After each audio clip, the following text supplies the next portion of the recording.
Yo, what's going on, everybody? Welcome back to another video. We are here today fly fishing the Middle Provo River, outfitted with our waders. We're gonna be doing some fly fishing. We're going on a guided trip, y'all. It's gonna be so much fun. The guide, he's very nice. He's very helpful, very teaching, because I mean, I've never really been fly fishing before, especially out here out west. It's a whole different ball game from the bass fishing that I'm used to. So make sure you guys stay tuned. We're headed out to the river now. We'll see you guys in a little bit. Make sure you guys stay tuned.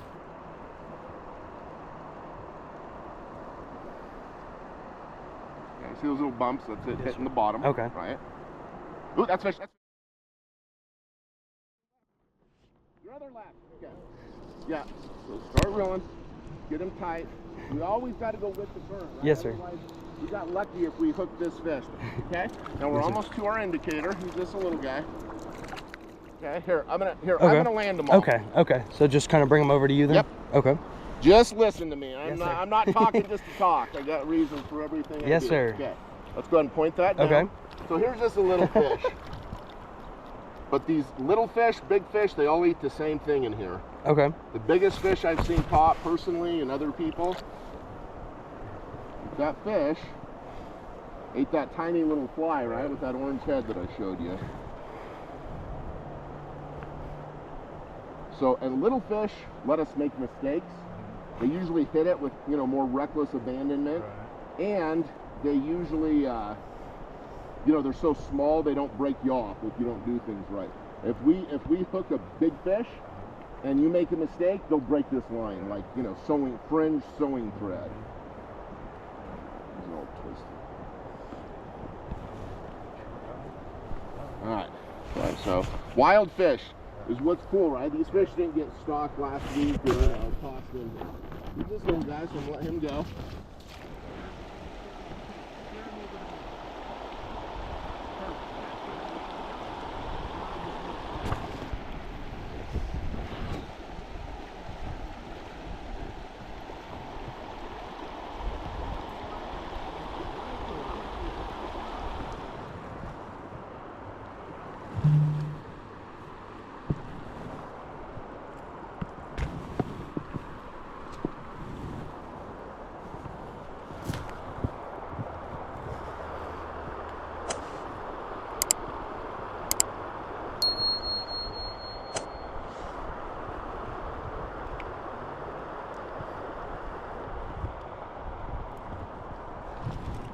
Got one. Okay. Maybe Okay, come off though. Don't rush him, just keep him tight. Finger off the line, it's done its job. Finger off the line. All right, here, come out here. Okay, come here to my other side. Okay, it's right out there.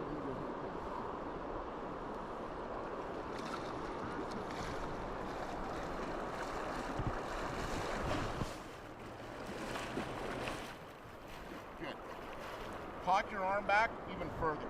Load the tip up. Okay. Good job. 2 more turns. And then just steer him to me. Okay. Awesome. Go ahead and point the rod down. Okay. Okay, now I just need slack. Yes, sir. I usually just tell people keep it in the water. Okay.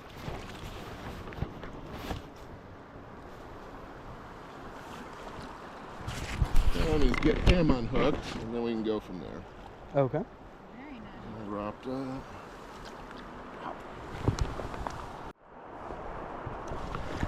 Oh, I got one.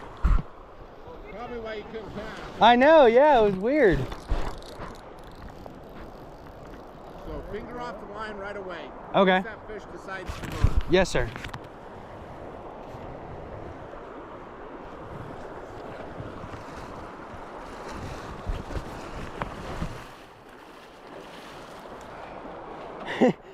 I tried pulling it out, it wouldn't come, and then I went to cast again, and then he was there. Yeah.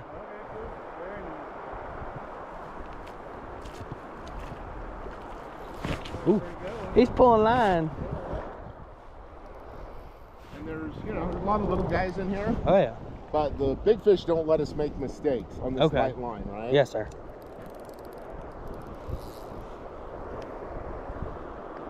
And Like you do it in salt water, I do it in salt water, but the whole pump and wind, yes, sir. Don't do that. Okay. Just keep it tight the whole time. Keep it tight. Okay. Like when you're taking line for him, we still want that rod loaded up the whole time. Yes, sir. It keeps tension and it acts as a shock absorber. Yep. Okay.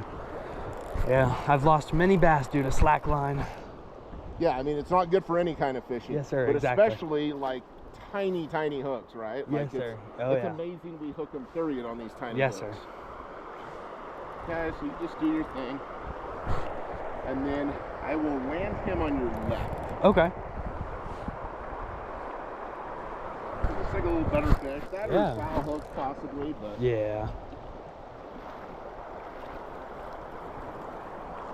And the leader's so light, I can't like wrap my hand yes, sir, around exactly. it, like shock tip it or something and grab it. Yes, sir. So I need him right on the surface. That's oh yeah, he's good. Okay, when I go to net him, you can't have the rod too high. I literally want you to have it as high as you can get it. Okay. Okay, that's good right there. So don't reel anymore. Unless he takes line, don't reel anymore. Okay. Okay. Up, honey. Okay, super high. High as we can get it. There we go. Okay. Awesome. Point it down. Yes, sir. Now I just need slack. Okay. I'll give you a little bit of slack here. Beautiful fish. Okay, so first things first, I'm going to get him unhooked. Okay. And we can do whatever else.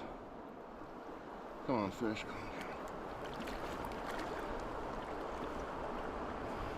Did I get him gut hooked or? No, he's okay. He's tangled. So we got 2 flies on there. Yeah, it almost looked like he was down past his gill, so that's what. Okay. You got 2 flies. Okay. We broke the top one, so we have to replace that. But then, you know, they're twisting down there and rolling and whatever else, so they just get caught up. So, him 2 hands. Okay. Make sure both your hands are wet. And I think the better, he's got okay lighting. I'd have you come down here where the net is. All right, let's let him breathe. Oh yeah. And then you can let him go whenever. Let him catch his breath. Yep. That's one thing that I've heard about is they don't last very long out of water. Yeah, trout are much more fragile than you know, say a bass or you know, catfish. Yes, sir. Things like that. Yeah. They're. All right, what's going on, y'all? So we're having to talk a little bit louder here because of the water and everything coming down. But I've caught 4 or 5 now. We've been here for a little less than an hour, I'd say. But it's so cool doing this. I've never fished like a strike indicator or nothing before. I fished a little bit yesterday with the fly rod, but today's my 2nd day ever fishing with a fly rod. So this is super new to me, super cool, and it's just crazy how these fish eat it, but you don't feel them. You have to watch. So like the sun messes you up a little bit, bounce off the water because you can't see.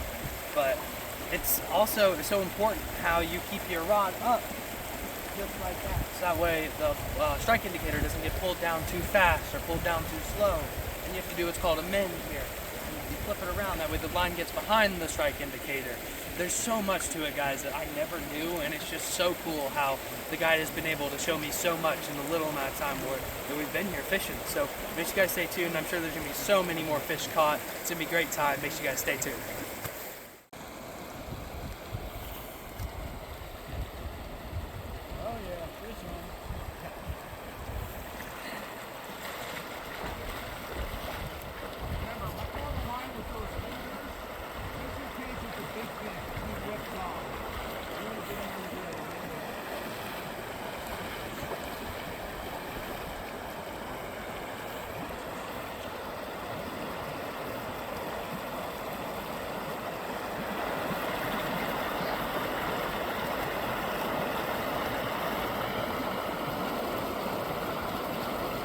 So much faster in the middle.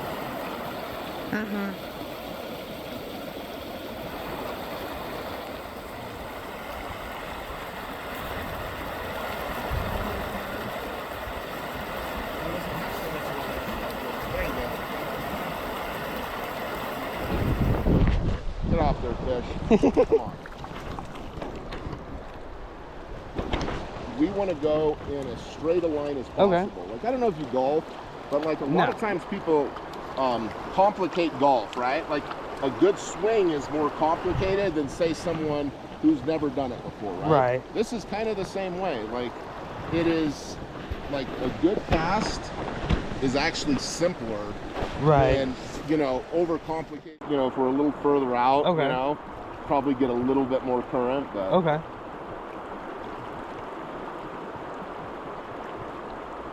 Yeah. fish just rolled right there. Now, is it like with bass fishing? Because with bass That's fish, fishing, that's fish, that's fish. oh yeah. He may come off again. He's still there? I think he's still there.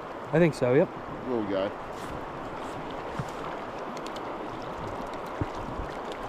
Alright. Drop it.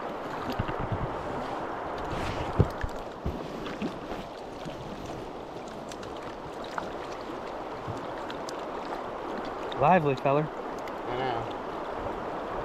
Little fish tangle your gear worse than big fish. I don't doubt it.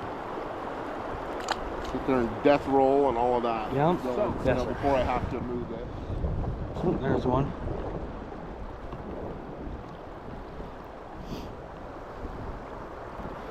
Good. Have it out in front of you.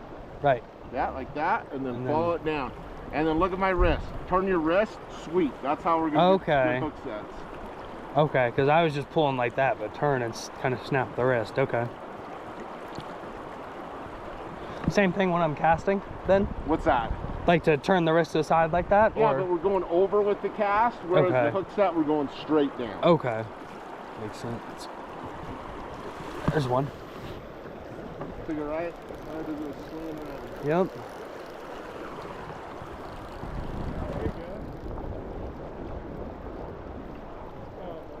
Good.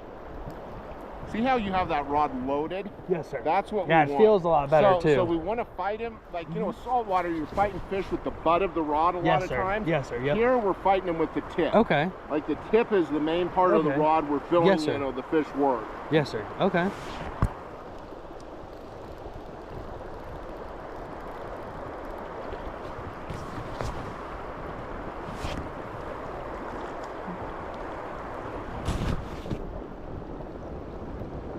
And it's so slippery, we'll land him on the right. Okay.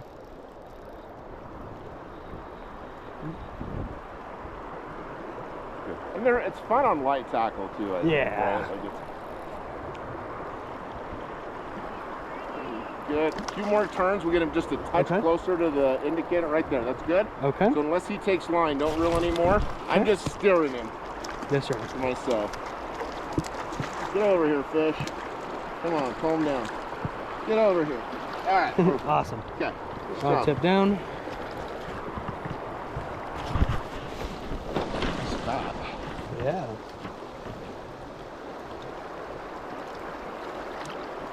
Okay. Yeah, here, so let's do an about face. Here, I'll take the rod. Okay. And we'll do the same thing with the net. For the picture. Okay. I know, it's like greased bowling balls. Yes, sir. Okay. Okay, nice wet hands. Okay, as soon as you get him, I'll pull this net out. Tilt his back towards the camera.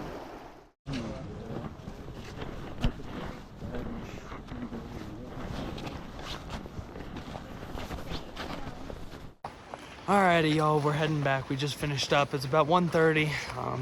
It was great. I caught probably, I think 6 or 7 fish. It was quite a few, guys. It was a great learning experience. I definitely learned some stuff I can bring back to bass fishing, which is always super cool to me, how you do something different and you can somehow intertwine it into what you already do. And guys, my feet are frozen solid. I can barely feel them, and they are frozen completely. But I would do it again. I would definitely do it again, and I definitely recommend you guys do it. If you guys come out here, it is absolutely beautiful. The mountains, the views, everything is just beautiful. So make sure you guys like, subscribe, comment down below what you guys would like to see next. We'll see you guys on the next one. Bye-bye.